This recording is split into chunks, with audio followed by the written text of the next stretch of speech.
Brad Richy, how are you? I'm doing great. Thanks for the opportunity to come down here and talk to you today. Absolutely. Absolutely. I mean, you are currently the director of the Office of Emergency Management for the state of Idaho. So you're dealing with fires, you're dealing with floods, you're dealing with earthquakes in the event that we have them. We don't have them frequently, but we can have some in Idaho. And recently, you and I got connected because Idaho sent down to California to help the California firefighters, sent down just over 100 firefighters. And first off, I think that's beautiful and awesome, right? Whatever we may think of other states around us, I think the political nature and leanings of states really taints people's view of other U.S. citizens. And I think that's unfortunate. Like, the people in California hurting are U.S. citizens, and we need to stand by them. And Idaho sent down a bunch of people. Now, since that, I thought that was great. But I heard people almost immediately go like, well, are we paying for this? Like, shouldn't California? And look, I don't know anything about it. So I got connected with you. Talk to me about what the mechanism is to send people down, who's covering the bill, and just how that all works. Great. Well, it's a little bit of a challenge. You got to have a good team, and we have a good team at the Office of Emergency Management to work all these requests, because there's requests coming in all the time. There's a compact, it's the Emergency Management Assistant Compact that 50 states have signed on to. And that allows states to have an agreement when they have a disaster and they're overwhelmed. You know, California, New Mexico, Arizona, Texas, any state out there that becomes overwhelmed, they don't have the resources within the state to be able to provide the support that they need to put out the fire. So they will reach out almost immediately and let people know, hey, this is the position we have. We've done the same thing for the state of Idaho.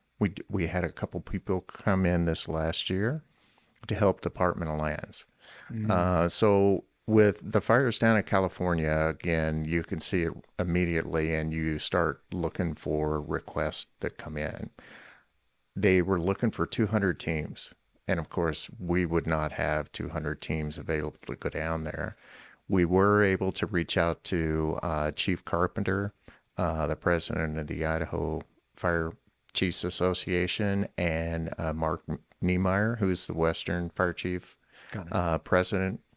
And based on that, and he's the Boise Fire Chief as well. And they were able to, within a matter of hours, start looking for teams and having teams respond that they were able, they had the resources to go down there and help and support. So what we do normally, under normal conditions, you would put in, hey, this is what it's going to cost us to travel down. This is how much it's going to cost us per diem wise for the team. And then the travel back, as well as, you know, the vehicle use, the hours on the vehicle, or whatever equipment is needed to go down there. So we would normally put that in and allow a state to say, yeah, come on down. We're good with that price. Right. California was in such a position and they needed expedited help and support. So they reached out to us and said, hey, Brad, if you can get people down there, get them down here. We don't care what the cost is. We're going to cover the cost. It doesn't matter what it is. Send them down. We'll work the reimbursement. We'll work the estimate later on. We're in that kind of position that we need them to go. And that's why, you know, on a Wednesday morning we had it, Thursday morning they were leaving. So that's how quickly we were able to get teams, the 5 teams and roughly 105 people out the door. So that's great. Like, first off, again, it's great. I have friends down there that are, you know, some have gotten evacuated, some have lost houses. I mean, it is a terrible situation. And this system, as I understand it, and correct me if I'm wrong, but the system effectively, which sounds awesome, which is, hey, look, we can request to draw on other people's resources. Yeah, we will pay for it, but that allows us, like if it were Idaho, we're like, listen, I can't keep on. There might come a time when I need 500 firefighters here. Okay, but I can't keep on salary 500 firefighters. And I don't just need 500 firefighters like, Matt showing up with no skill just, to volunteer. Yeah, that's all well and fine. And that might have a place in certain areas, but you need people that are like professional firefighters that are ready to go and contribute meaningfully immediately. And what this program allows states to do is say, hey, I need my 500. Can I get 100 from you, 100 from you, 100 from you, 100 from you, whatever it might be? Yeah, I'll pay you back for them. And that allows you to get, reasonable compensation, but you don't have the carrying cost of this. It's just an agreement that allows you to draw on the resources of other places as they have the capacity to offer them. Correct. That's awesome. Like, that's fantastic. It is. It's an amazing program.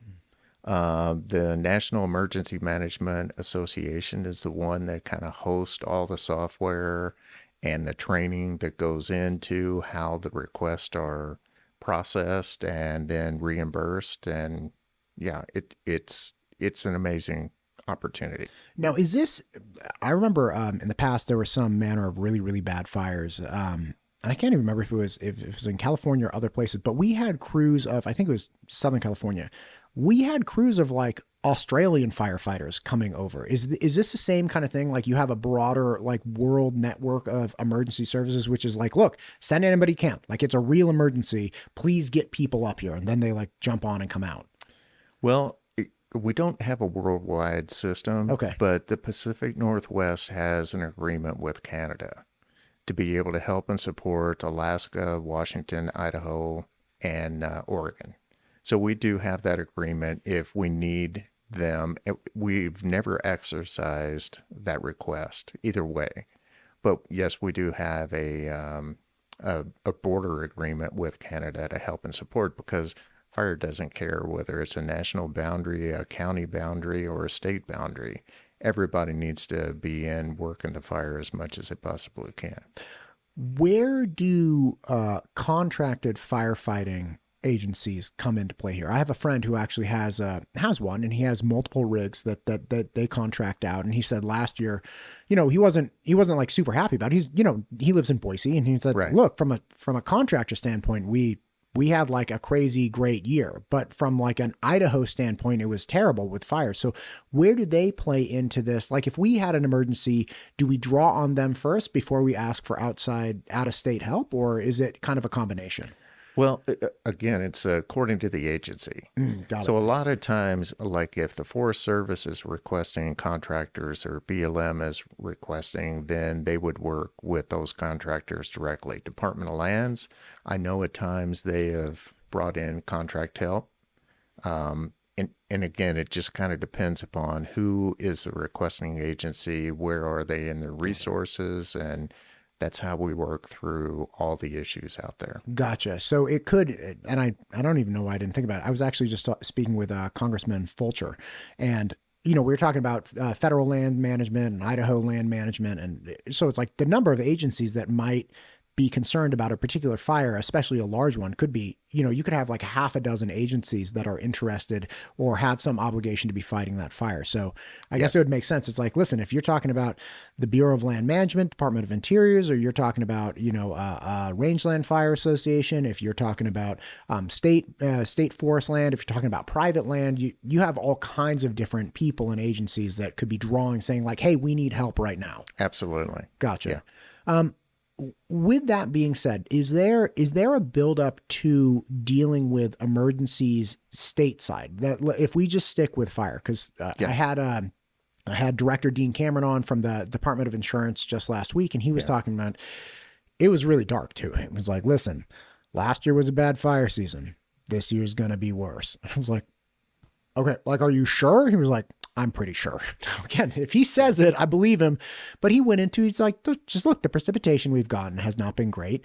The problems that led to everything last year have not been, necessarily resolved, right? And yeah, there's a certain amount of luck involved, but from an insurance standpoint, they crunch numbers and look at data all day. It's like, this is going to get worse. What is Idaho doing to prepare its citizens for worse emergency events like this? Last year in particular, I think he said we lost like 40 structures, right? So that's not thousands of structures, but it's, 40 homes. And, whenever you're dealing with homes, you're dealing with life and safety as well, obviously. So what is being done to lead up to addressing this? Well, and that's a really good question, Matt, and I appreciate that question because Governor Little, Lieutenant Governor Becky put together a wildfire task force Mm. in November or December of 23. We all came together. We talked about all the issues that came up: insurance, utilities, Department of Lands, emergency management, the fire chiefs, evacuation. We talked about a lot of things. And it's the first time that I've really seen all of us really come together and try to really understand what the limitations are in all the different areas and how we can work and be more efficient to fight fires in the future as a team, as opposed to individual entities going out and trying to handle it on their own.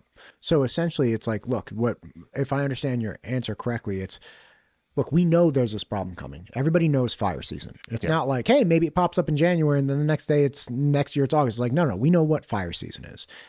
And essentially pooling the brain trust and the resources together, maybe not bringing them all under the same umbrella, but at least starting to integrate communications and strategies together, leverage those resources more. So you don't have one person working counter to what somebody else is doing. You can collaborate in a more effective planning method, be that with creating fire breaks or, unified fightings on different fronts so things don't balloon out of control. But essentially, look, we have theoretically sufficient resources, or we should have sufficient resources. We just need the right hand talking to the left hand. right. And again, the private sector, when you start talking about utilities, they have a big play in this as well. They understand the vegetation around the transmission Yeah. lines. There's a lot of things that can be done, and you're 100% correct. And a lot of times, we have this siloed focus. This is what we do, and this is how we do it. We don't need to share any information. That's where that task force really helped us really understand how we can help each other. I had the opportunity to attend a Department of Insurance task force conference, if you will, and Director Cameron burnt two sheds. One was kind of fire safe, and the other one was just your normal shed simulating a house. It's amazing what you learn. But the lessons you learn from that, then you can start mitigating and you can start preparing yourself. Myself as an individual, I now know that this is what I need to do around my house. Right. If you move out vegetation, you Yeah, put mesh in the eaves. If you're replacing yeah, a roof, get fire retardant asphalt. Don't get shingle. Like all kinds of it's amazing what you can do to fireproof structures, and it's small things, even as small as get the debris out of your gutters, right? Because a absolutely. tiny little ember comes, lights that, and that's the whole thing. You got like Yeah, this oil-rich pine needle or something in there. It's gonna be yeah, bad. yeah, absolutely. So that's where, again, bringing in the Fire Chiefs Association. A lot of times the fire chiefs were never brought into a conversation on how they could help across the state. Mm. Because again, it's wildfire, not necessarily a residential fire and things like that. But we have teams out there capable of doing that. And again, I go back to Chief Niemeyer, Chief Carpenter. They sat down with us. We worked through a whole lot of issues, and they were coming into our office once a week just to get the updates from all the other agencies to make sure that in this area, if there was a fire going on, what resources might be needed. But we also had Oregon that had a lot of wildfires that were going to potentially threaten Idaho, that was reaching out and asking for help. Mm. They were able to put together, again, two other teams that went to Oregon over the summer to help them fight the fires and kept them in Oregon God, last year. that's Yeah. great. Yeah. Keeps the fire in Oregon, baby. Yeah, that's right. Yeah. Like nothing against you, Oregon, but if it's your problem, I don't want it to be my problem. Yeah. As far as, and again, I know we're talking a lot about fires. This is a hot Yeah. thing. I had Yeah. a friend of mine, John the Prepper. That's what he doesn't want his last name to be known, but John the Prepper pointed out a lot of things about Idaho. I am an idiot. I just moved here. I'm like, it seems like a good place to live. Like, let's go there. And that's effectively was like the decision-making process for me. It's like beautiful, seems safe. People seem very, very nice. Off we go. And I come to find out that Idaho, and especially the Treasure Valley, is a real destination for people that are concerned with larger scale societal collapses and problems. And one of those things is natural disasters, right? Yep. So we don't have risk of tsunamis. We don't have tornadoes. We don't have hurricanes. We do have some limited earthquakes, but we don't have all of the problems that, say, the West Coast states have, and then, other areas. So putting that all together, it was like, okay, so if you're worried about natural disasters, and especially the fallout post-natural disaster, Treasure Valley is the place for you, which is apparently what, drove my friend John the Prepper to move to this area. Yeah. But in saying that, we do have natural disasters, and we do need to take those things seriously. So outside of fires, like, what are the primary things that people, let's just say in the Treasure Valley or southern Idaho, have to worry about? Well, I started in this position back in 2012. So just to kind of give you a little history about that, it was middle of July, and I will just tell you, we had one of the bigger burns down in the Pocatello area, the Charlotte fire, destroyed 72 homes down there that year. That was before I came on. After that, we had fires across the state. 1.8 million acres burned that year in Idaho. Since then, we can look at winter storms up north, where you have a lot of cold weather, you have a lot of precipitation with snow. The next thing you know, trees are coming down, power lines are coming down, and those kind of storms will shut down the utilities for a very long period of time. So those are always something to keep in mind. We had 2 years almost back to back where we had really bad weather up in northern Idaho. 2017-ish, and again, wildfire almost every single year. We've had a fire. Then in 2017, we had all the snow. We had 4 feet of snow this time over in Weiser, Idaho, where all the onion sheds were collapsing. The grocery store had a fractured wall. They had to shut down the fire department over in Payette County. But that spread across the state. The temperatures were such that it was cold, it was warm, the flooding started. We had 5 FEMA disasters that year, all over. Wow. And that was essentially just from getting an extreme amount of snowpack that then warmed up and everything. It all of a sudden just dumped 4 feet of water. Yeah, absolutely. Wow. And then even this year, as the temperatures were warmer, colder, back to warmer with the precipitation, Idaho County, Lewis County, and Shoshone County had all kinds of landslides, mudslides, and a lot of things going on early in the spring this year. But that's what we take a look at, and look at all the threats and hazards that we have across the state, and those are the priorities. If you look at ag, you can look at lands, you can look at all the different entities out there. There's always something that potentially could happen. COVID was one, but we had Ebola before that, Wait, come again? We had Ebola? Well, I remember in the East Coast, there was some gal that got put in a tent for like a week or something. And there was a potential that we had a patient that had traveled back and was in Idaho that had Ebola. So we had to evaluate that and look at that. But, those are just anthrax. Again, all those different events that happen, those are some of the things that we put plans together. We have checklists that we go through to make sure that everything's updated. We have coordination with all the state. We work with all the counties, a lot of the cities, to make sure everybody has a good plan for the hazards and threats in their area. I forgot the anthrax. I was in college when that got, in like 2000, 2004, that really became, it like entered the, vernacular where everybody was worried about anthrax. And, it's interesting because it is a real problem, but it was at that time people were worried about it being weaponized, like people sending envelopes or something with anthrax in it. So more of a terrorist threat. Taking this into account, you just mentioned, illness essentially and disease, which I had not really, I mean, listen, I'm an idiot, but like I hadn't really considered like, oh yeah, of course, when you're dealing with emergency management, you're going to be dealing with illnesses as well, like Ebola or anthrax or something.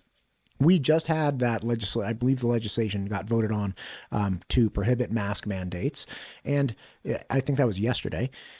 It passed the House. I think it passed the House. I think it goes to the Senate now. I'm not 100% sure. But there is an exhaustion, I think, from a civilian standpoint and a reluctance to tolerate any government emergency kind of mandated action. How do we factor that into our emergency responses? Now, obviously, I'm not saying like, how do you get people to wear a mask if they don't want to wear a mask? That's not what I'm asking, but more of like in the events of evacuations or in the events of, things of that nature where you're like, listen, I really need you to participate with me here. This is not like, wear a mask in Costco. This is like, get the hell out right now. And I need you to believe that this is a problem. I'm glad you brought that up, Matt, because that is one of my passions right there. Evacuation. Not masks, is it? No, okay. No, definitely not masks. The number of people that hit me up yesterday, they were like, look at this vote. I feel like, oh my God. Like, yeah, okay, I understand. I would love, by the way, anybody listening to this, if you have somebody that would like to articulate, like have a conversation about the value of mask mandates, I'd love to hear it because from what I understood, it's like, okay, wait, if a mask works, say you're worried about getting sick, and maybe you're the wrong person to have this conversation with, but say you're worried about getting sick and you believe the mask works. Okay, put on a mask. Absolutely. Right. Like 100%. Now, if you're worried about getting sick and you believe your mask works and I'm not wearing a mask, you're like, well, Matt, you're the idiot because you're not wearing a mask, but I am, and I'm safe with this mask. It seems to me, and I don't understand how this goes. So like somebody has to educate me, but it seems to me if you have a defensive mechanism that has a substantial degree of efficacy, then my risk taking with like, just like walking down the street coughing or ingesting, infected air molecules, water molecules, it shouldn't bother you because you're like, yeah, but I'm wearing my seatbelt. I have my mask on. It only matters to you if your mask doesn't work. And you're like, well, my mask doesn't work, so you not wearing a mask puts me at risk. But then if your mask doesn't work, if that's the understanding, then why should I wear a mask if my mask doesn't work? And again, this is my monkey brain being like, how do we iron this one out? Because I see people having a disagreement about this. I don't know what the right thing to do is. I'm very curious about it. So putting the mask mandate to the side, if we could, let's go back to evacuations, which is the only other, one of the other very large scale government, like you got to participate with me in this emergency kind of things. So that is, I've worked on this for several years now, looking at evaluations on how people determine evacuations. Sure. The Paddock fire that we had here in the summer, just north of Boise, Eagle, that whole area. The hundreds of acres that burned up there. Yes. What was the alert evacuation? It's 3 different ones. Okay. Because of Ada County had one alert. Payette had another alert. Washington had another alert. Everybody had a different alerting number that they were trying to tell people to do. Did they tell you where to go? Did they show you the map where you're at? Or where not to drive to? Those are some of the biggest things that I think that we have to really understand and try to get a grasp on how we can standardize alerts and warnings and evacuations across the state. I went back in and kind of looked at the 1910 Big Burn, which, again, if you look at it, was 3 million acres that was burned, and 86 mostly firefighters died in that fire. But what do you think the issue was then? Not enough resources, not knowing how to evacuate or where to evacuate. And then if you stayed, you were taking a risk. So I always think about, we had a conversation earlier about grandparents. Yeah. If my grandparents were here in Idaho and they were traveling through the state, how would they know what the alerting system is to be able to respond in an area in which a wildfire or a flooding event is happening? Sure. Yeah, they wouldn't. They wouldn't, you Yeah. know, and that's the one thing.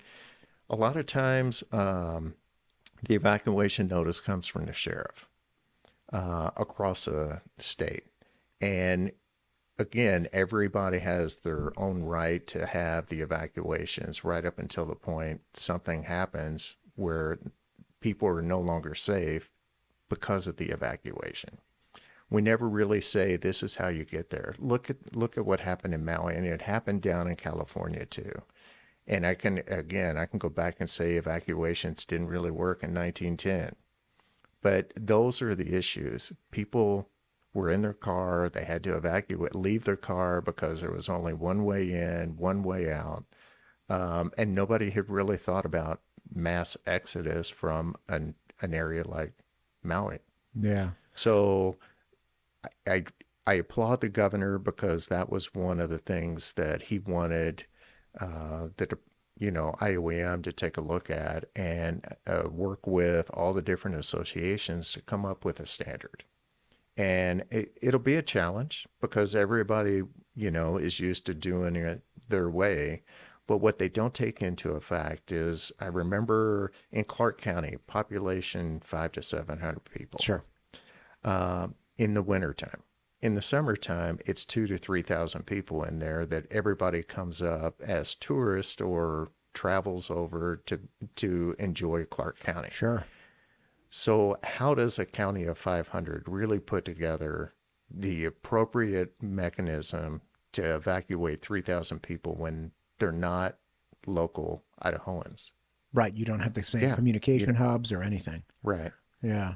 So that's where, again, I go back and say, there's all kinds of different programs out there, but it should be, and again, another thing that was highlighted in the task force, the wildfire task force, was the Empower program. We can work with Health and Welfare to get the number of individuals in a county, a city that are required to have power, or they've signed up to let people know that they require power to be able to live in their home. Come back a little bit to the mic here. You kind of slid away. There you go. Yeah, there you go. Okay. So if I have something that really requires power, I can sign up and be like, hey, I can't have an interruption in this Correct. generation. Yeah. Gotcha. And again, that information is not made available to the public, but there is a process in which we can go through. We know how many based on a zip code, but we can drill that down if we have an emergency to be able to pull out the individual addresses, because there is no alerts and warnings. If you're on a dialysis machine, you may or may not know that there's an evacuation that needs to happen. The same thing is with hearing impaired, sight impaired individuals. How is it that we notify them? Gotcha. So that's why, evacuations have always been a passion of trying to make sure that we're doing everything so we don't lose people like other events have happened outside of Idaho. Yeah, and this is so I had Representative Church, Monica Church, in today, and it was a great conversation. I mean, she obviously has one of the richest fundamental kind of families to the state of Idaho, and it was really cool talking to her about okay, well, what is Idaho to you, right? What is it like? Help me understand it, because it's something different for me. And one thing she said that was really funny, we brought up the idea of people moving here, and she's like, everyone moves here and then thinks they're going to save Idaho from, whatever, from itself. And then they go through okay, well, I'm not going to save you from yourself. I'm going to save you from what's happening in other states. And her point was do you think we don't have TV? We can see what's happening in Maui. We can see what's happening in California. We see what's happening in Europe, believe it or not. Idaho gets the benefit of having common sense, pragmatic legislation and a government that from what I can tell really is working to solve functional problems. We're not sitting here hanging out, just whatever. And we also get the benefit of seeing, let's just look at the West Coast states. It's okay, how has all of this worked for you guys? Be it a social program, be it an emergency program, be it, investing in infrastructure. We see all of that. Or at least not we, I don't, because I'm just chat with people, but the people that are working like you get the benefit of assessing and communicating with people who are like, okay, this is what we did. It worked this way. It was either good, it was bad. And then you modify. And that's a great power of leveraging, these networks and communications with others places where it's like, okay, I don't have to go through hell to make sure I don't make a left turn. Like, I'll take it from you. Don't turn left. Got it. And then we'll go this way, which is great. I mean, it saves Idaho a lot of human suffering and turmoil. Yeah, and the greatest thing about the communication that happens at that level is the work we do at the region. So again, FEMA Region 10 is Alaska, Washington, Oregon, and Idaho. We get together, we talk a lot, and we know what's going on in Alaska. We know what's going on in Washington. Again, we're all in the same environment. But then when you start talking about hurricanes or other tornadoes, we also have the opportunity to get together a couple times a year and learn from other states on how they're dealing with the situation they're in. If it's the tornadoes in Kentucky or Arkansas, we hear the after action. So normally the way an emergency management organization would do a good planning circle, if you will. You identify what your threats and hazards are. You put together a plan. You train to the plan. You exercise the plan. Once you get through the exercise, then you go back and say, what did we do wrong? What could we do better? How is our communication? And then you go back in and reassess your hazards all over again. So they call it the planning P. You go from one step all the way to the other, and you continuously do that.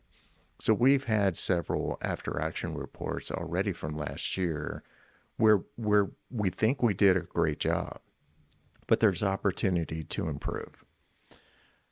Man, I appreciate that. Listen, you've explained a dump truck of stuff. I really like it. Is there anything you want to hit here at the end that we've missed? We've talked about the task force. We've talked about supporting other states with manpower, different agencies collaborating. Is there anything we missed? I don't really think we missed anything. The biggest thing I think that's somewhat misperceived out there at times is, I watched what Ohio went through with a massive train wreck or derailment. I watched Maui. I've watched California. I've watched North Carolina. I've watched Florida. Everybody says, FEMA's not there. The only thing I can say about that is FEMA shouldn't be doing your response. Everything that happens, and we all agree that everything happens locally, stays locally, starts there, ends there. And it's all about the support we can give them. So if you think about locally executed, state managed, and federally supported, that's a great way to look at it and not expect FEMA to be here during a fire. They shouldn't be. They should be there ready to help, providing us any additional resources we can, helping us come back in later and evaluate what the damage was and what the federal government can help, replace or rebuild. Man, that's beautiful. And not to bring her up again, but, Representative Church talked about, independence, taking care of yourself, pull yourself up from your bootstraps, real kind of libertarian-esque state. And that, I really appreciate that, which is, hey, look, if no one's coming, are we going to be able to deal with this? Right. And if somebody comes, if somebody supports us, that's great. But if nobody's coming, who here is going after it? Charlie Lyons, who, again, I mentioned him earlier, who is the impetus for the Rangeland Fire Protection Associations. Man, at the end of his conversation, he had this great call to action. He was like, listen, it's not the kind of thing where we're going to tell you to evacuate and you run away and we got this. He's like, the average citizen's got to turn around and spit in the eye of this devil. Yeah. And I just found that so compelling, where it's like, listen, take up arms against the problems, find the problems, try to fix them yourself. And if you can't fix them, give them hell and, get people like you. Yeah. Yeah. I will tell you one of the comments that was made by Colonel Kedwells before he left. I will always appreciate it. I just thought it was natural for everybody to do that. Is if your neighbor walks over, in Idaho, if your neighbor walks over and asks you for a shovel, most of the time people will not give him the shovel, but they will go over and help shovel whatever he needs. So again, neighbor being independent and having the kind of people that we have living in Idaho, it's amazing. It's really impressive. Yeah, man, I love it here. Well, Yeah.